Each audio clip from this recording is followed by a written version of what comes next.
This is my journey. This is my journey. This is my journey. This is my journey. This is my journey. This is my journey. This is my journey with jazz. Hey, little kitties, this is about jazz and the world, baby, because, you know, it's not just jazz in America. And you know what, from the very beginning, there was a connection to places outside of the United States. Maybe that's because, you know, New Orleans being the cradle of this whole jazz thing, and there being a French and a Spanish influence there, it's only natural that there would have been a kind of international connection.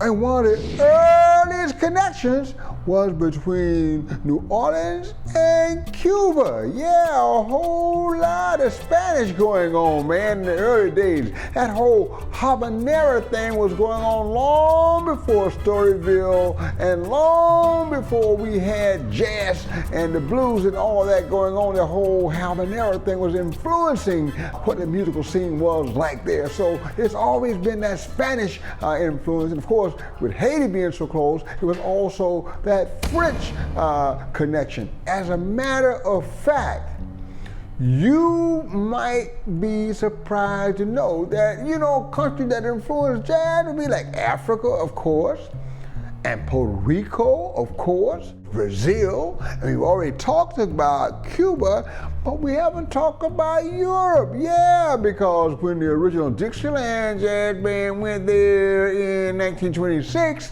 you had that whole English jazz thing, and then at Le Jazz Hot in France, you had a kind of a gypsy jazz that produced one of the most, maybe the most influential guitarist of all time, Django Reinhardt, who came out of France. That's right, so that's that French connection one more time. So jazz has always been connected to places all around the world, whether it's Africa or Brazil or Puerto Rico or Cuba or France or England. It's always been that connection, baby.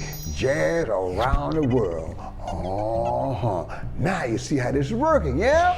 All right.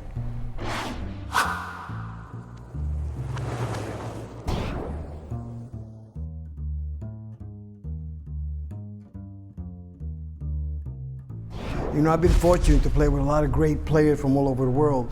One comes to mind is the accordionist from Italy named Fausto Beccalossi, who is one of the most incredible musicians that I know, you know. Dino Saluzzi, also a bandoneon player from Argentina. These are all accordion air instruments that I'm talking about, but those guys are fantastic, you know, and they sound great with my instruments, so, you know, just to mention a few. When you talk about international players that have affected the world of jazz, one of the first names that comes to mind is Fela Kuti. You can talk about, he's a multi-instrumentalist from Nigeria. David Sanchez comes to mind, a wonderful sax player from Puerto Rico. Courtney Pine, sax player from the UK. There's so many players that have affected the world of jazz over time. It's really hard to narrow them down, but those are just a few. Some of my favorite international musicians actually are from Cuba, the island of Cuba, because a lot of that music has permeated jazz and vice versa. Chucho Valdés, wonderful pianist, Arturo Sandoval, great trumpet player, Paquito de Rivera is also a great Cuban musician, and the list just goes on and on and on. Favorite international players, guys that come to mind for me are like Ignacio Berroa, Michel Camilo, you know, Danilo Perez, those guys for me, for my era, for what I grew up listening to, those are the guys that I look up to and look forward to listen to all the time. Being raised in a Puerto Rican community, family and community, Tito Puente, you know, Tito Puente with the son, salsa, Latin jazz, then Herbie Hancock. Of course, Herbie Hancock and his Headhunter album.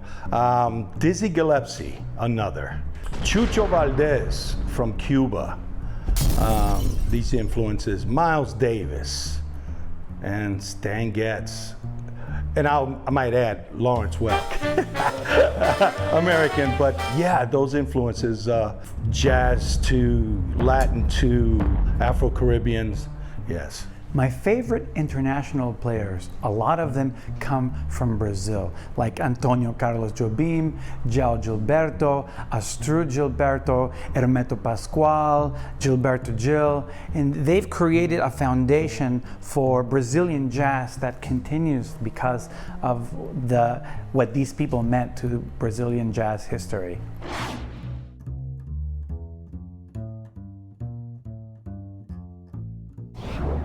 It certainly affected the way that I play. With all the Spanish influence that Chick Corea tapped into, I was a huge fan of his. I mentioned David Sanchez, Gonzalo Rubalcaba. One of my other favorite Spanish artists is right here with us today, Mr. Gumbi Ortiz. So I really can't imagine what my playing with and what the saxophone world on a larger whole would be without some of our favorite international players and the flair and the spice and influence and sabor that they brought to the music.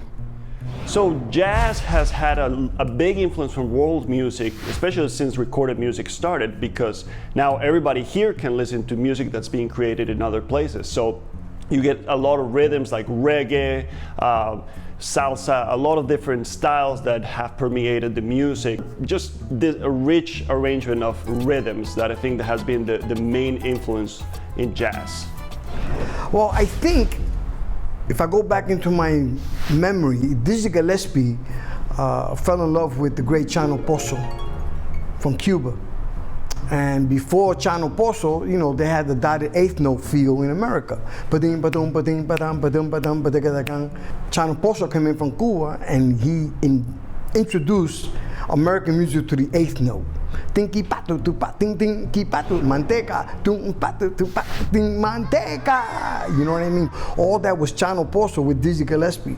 Those two guys single-handedly, Cuba and America, reshaped jazz and modern music in America. From there, that Cuban clave or African clave, this can can became Bo Diddley's beat. Cuba is very important, no doubt. It's almost like jazz has affected it, but it came to jazz. Afro-Caribbean, salsa, Brazilian, just so many forms of the music that came to jazz and then just brought people together throughout the world. It's affected jazz in the way, I think, the way people write, and I've always said this to all my colleagues and friends. The way people write is just the way people travel.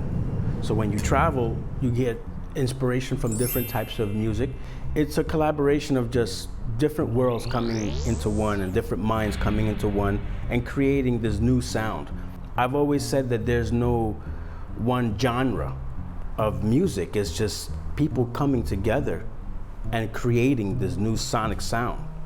World music has affected jazz deeply because in America we have American culture and that affected jazz. But when you go outside of America, you have all these different countries with different cultures, different types of music and different histories, and then that permeates into jazz, changing the very essence of jazz to reflect the history and the type of living that other people have in different places. My journey with jazz, yeah, baby.